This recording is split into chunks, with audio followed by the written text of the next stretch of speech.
Hello again, it is me and I'm here. I know it's been a while, but it has been a whirlwind of laziness.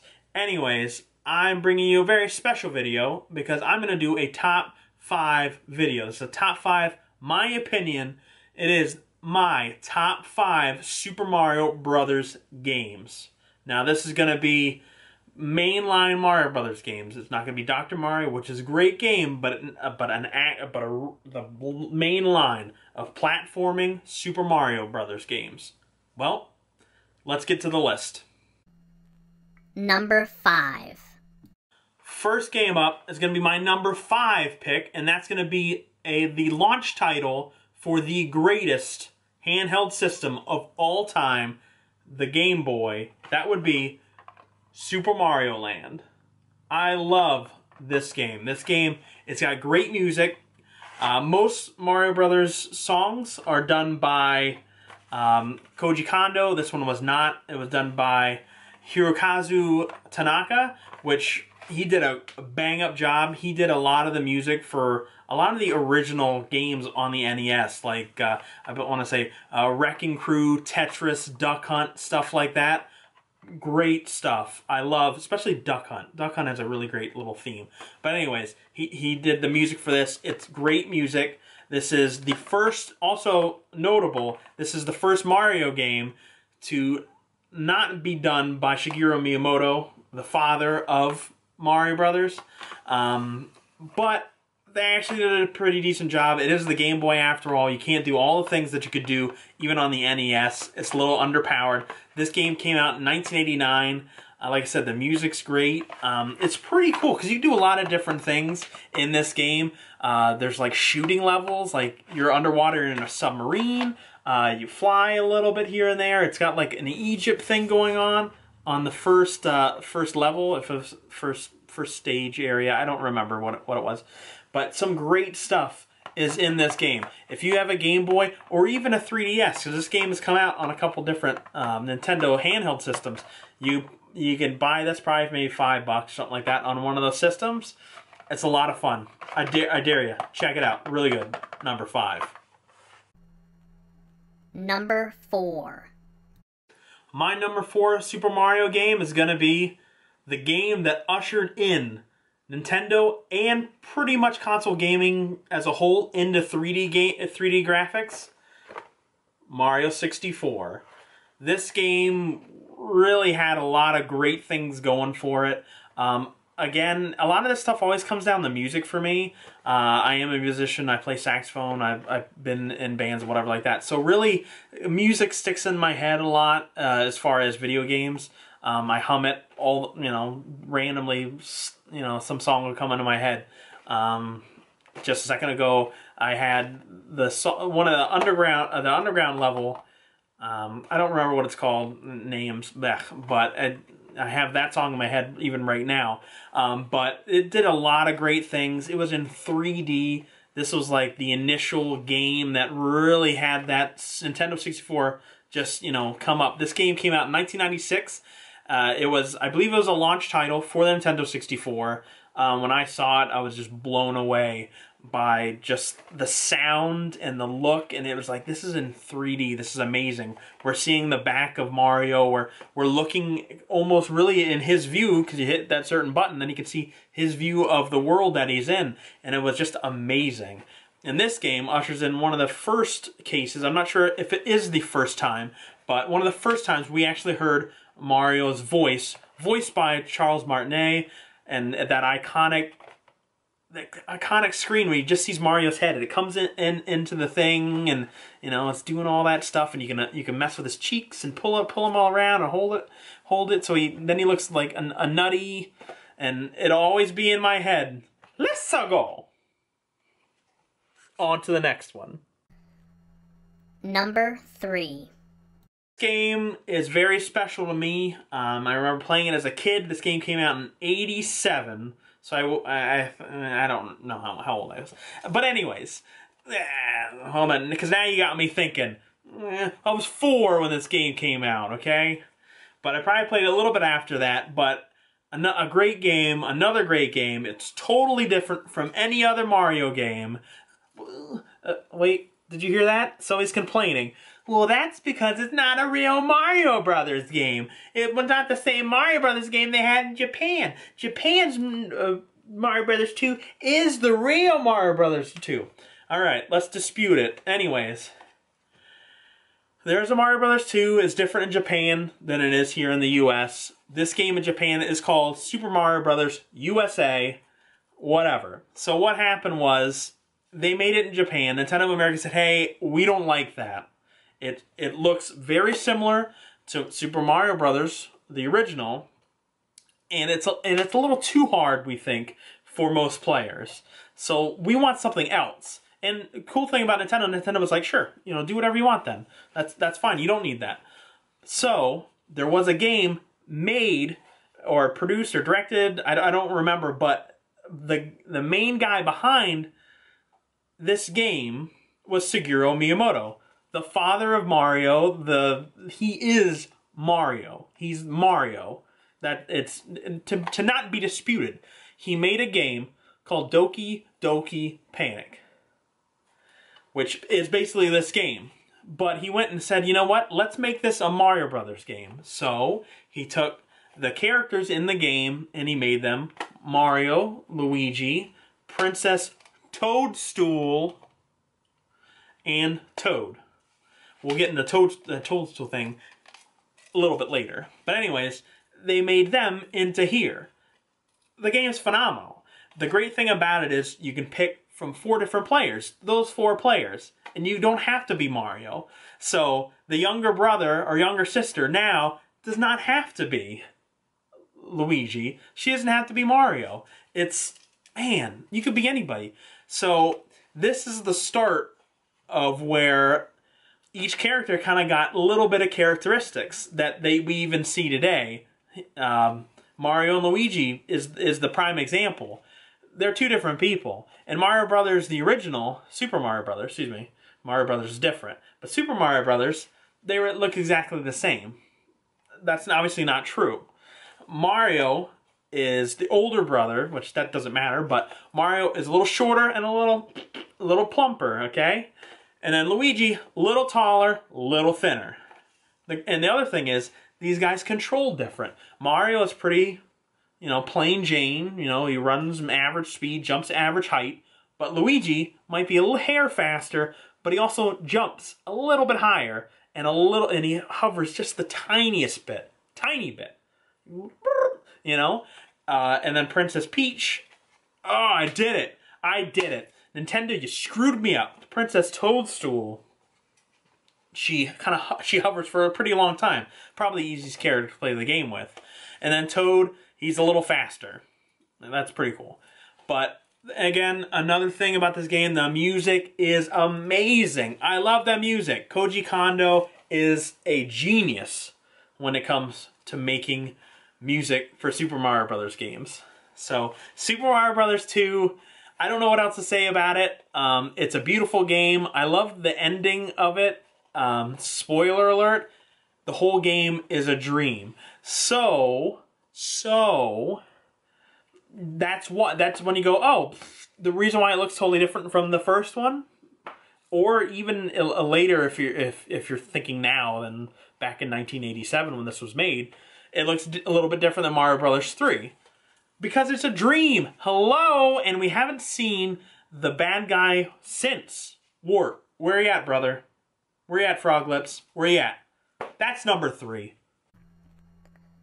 Number 2. We've made it. We're almost there. We're at number 2. My number 2 favorite Super Mario game is gonna be the launch game for the Super Nintendo, Super Mario World. Again, a game with phenomenal music. Koji Kondo, you're my man. Main man. Anyways, great music. It looks great. It starts off with a bang, just set on the start of that theme song. Phenomenal. Anyways, you get to see some pretty cool stuff in this one. Mario and Luigi are back at it again to save Princess Toadstool from Bowser, which I think at this time his name was Bowser, but in the original he was King Koopa. Anyways, so you get to see a lot of cool stuff. Like you get, as far as power-ups go, you get the feather. You know what the feather does? It gives you that cool cape, that cool yellow cape. Badass, right? I wish I could wear a cape. I'll wear a cape wherever I want. Anyways, that helps you fly. Mario's flying all over the place. He's doing the Mario death drop to people and all that stuff. And then you get to play, you get to see for the first time ever, that little green guy right there, Yoshi. And Yoshi's been popular ever since.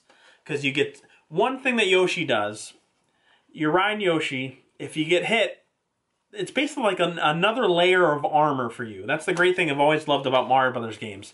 If you're big, you get hit, you're not dead. You get the small Mario. Obviously, if you get hit as small Mario, you lose that life.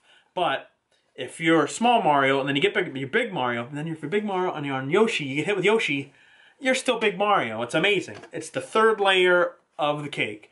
Third layer of armor. Anyways, just an amazing game.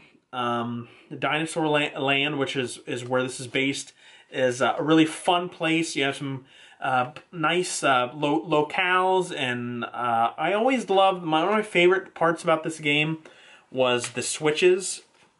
So as you go through the game, you see little I don't know, dotted lines of a certain color. Well, if you can find the switch that goes to those colors, those things only help you in the game and leads you to different areas. Another thing that always I really liked was finding the keys, because there's so many secret exits from each level. Not each level, but a lot of the levels had secret exits. So you had to find a key, and then you would have to find the keyhole, you know, to get out. So I always loved that. My least favorite part of this game was damn ghost house mansions. Take them out of the game. I don't like them, okay? Anyways, great game. We're almost to number 1.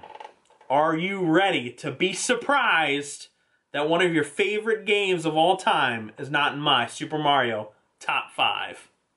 Here it comes. Number 1. That's right, number 1. If you don't like my number 1, you can stick your face into number 2. Get it? Number 2. It's kind of like, you know, when you're talking about, you know, bowel movement. Poop. Are you ready? I hear you guys. Here's the back of it. What's it gonna be? What's it gonna be? There's only 2 games this could possibly be. It's either gonna be Super Mario Brothers number 1 or Super Mario Brothers number 3. I don't know. Take your guesses. Just guess. Yeah? Alright. I think I gave you enough time. This game revolutionized console gaming for the rest of time, okay? It has sold over 40 million copies, be it a copy like this or in different games even. You can find it on the Super Nintendo, on Super Mario All-Stars, you know, or on the 3DS or the DS or, you know, the Game Boy Advance, whatever. This game is available there. And this single-handedly, almost single-handedly, I guess you could say, saved console gaming. That's a hint at what this game is. There was a crash in 1983. Atari, ColecoVision, all that stuff. They're making so many games, and none of them were any good. For the most part, none of them were any good. It's just the way it was. They were just crapping out games in order to make money.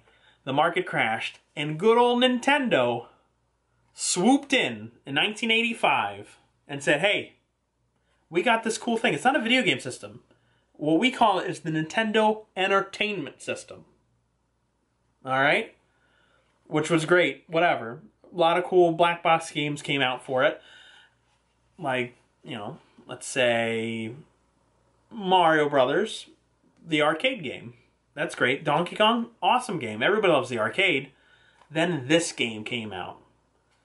That started Mario Fever. I know that I'm going a little long with this, but this game deserves me to talk on and on and on about it. Because it's the best Super Mario game out there ever. You can quote me, put me in the paper, I don't care. And if you're upset that this is my number one, that's your problem, buddy. Anyways, that would be Super Mario Brothers. I know, everybody's going, what about Super Mario Brothers number 3? It's the best. Your opinion, sir. And I'll fight to the death for you to have it. Anyways, I just like this game, Super Mario Brothers number 1, the original Super Mario Brothers, not to be confused with not to be confused with Mario Brothers, which is a different game. It's an arcade game. It's also on the Nintendo, the NES, but it's a Super Mario Brothers. So I mean, what can you say about this game that hasn't already been said? It's amazing. They did so many great things with this game with the little amount that they could with an NES, you know, technologically speaking. But the music's great. This is the anthem to any, you know, gamer around my age. This game did it for them. I have a lot of fond memories of playing this game. I played it with my sister a lot when we were kids. We are 7 years older. She's 7 years older than I am, but I remember me and her sitting in her room on the floor playing this game. You know, on the crappy 80s carpet. I think it was brown. Ugh. Anyways, we played this game, and it has fond memories for me, and thinking about my sister. A lot of fond memories with this game. That is why this is number 1, because it's a great game. It taught people how to play a video game in general. It was really good at being that first level being a tutorial. It's been said over and over and over again how ingenious the production of this game was. All I have to say is Shigeru Miyamoto, thank you for making this. Thank you for thinking it. Thank you for dreaming it. So, are video games art?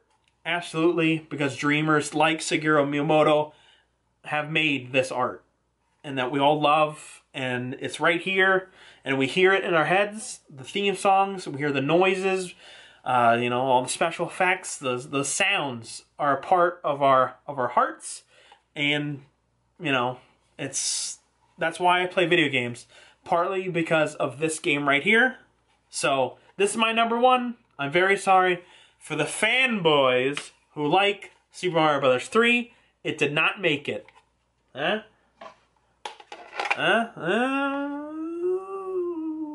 Actually, you know, we might go out of Zoom here. Number 1 and number whatever. I don't know what this is. Is this number 6? I don't know, because I really like New Super Mario Bros. On Nintendo DS. That's really good. I liked this as a kid. I remember my parents bought this for me at Costco. I really wanted it, and we got it. I liked it as a kid. Now coming back to it, it doesn't hold up for me.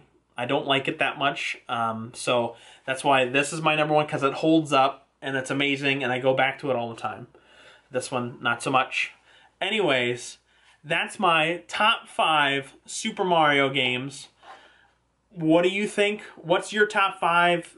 Do it. Put your top 5 underneath in the comments below. I appreciate you watching this video. I hope you agree with me, and if you don't, that's fine.